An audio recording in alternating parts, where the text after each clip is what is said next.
This is the first opportunity we've had for a good old natter since you and David, well, you know.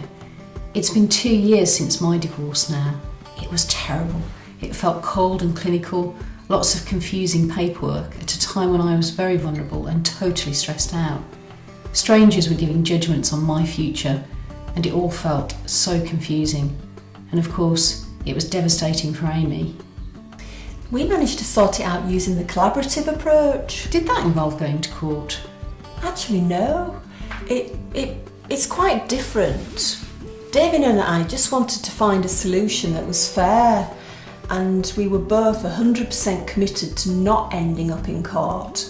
In fact, it was part of the deal.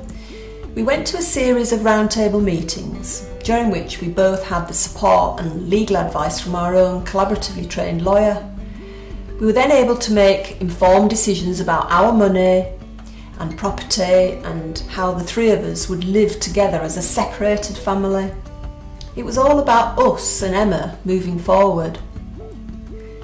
We talked through our options and focused on the things that were important to us. David and I decided when the meetings took place, so the process went at a pace which was manageable for both of us.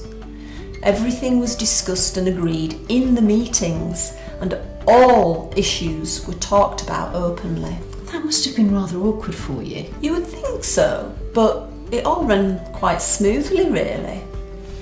I admit that there were some emotional moments, but the lawyers are specially trained to deal with difficult situations.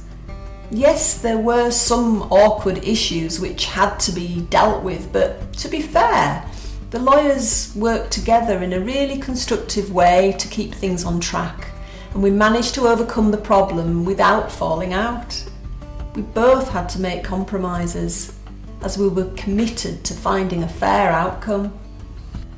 What about all the paperwork, all that financial stuff? Yeah, the lawyers had to familiarise themselves with the facts beforehand, and then made sure that all of the relevant information was available so that our finances could be properly understood, then agreed.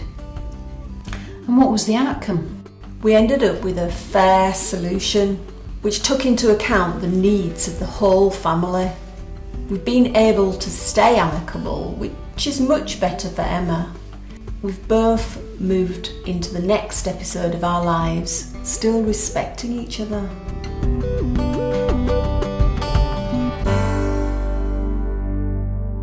Sometimes divorce is inevitable, but which of these outcomes would you prefer? More information about collaborative law can be found on the Resolution website. Any member of the Black Country Collaborative Lawyers Group will be happy to provide more information.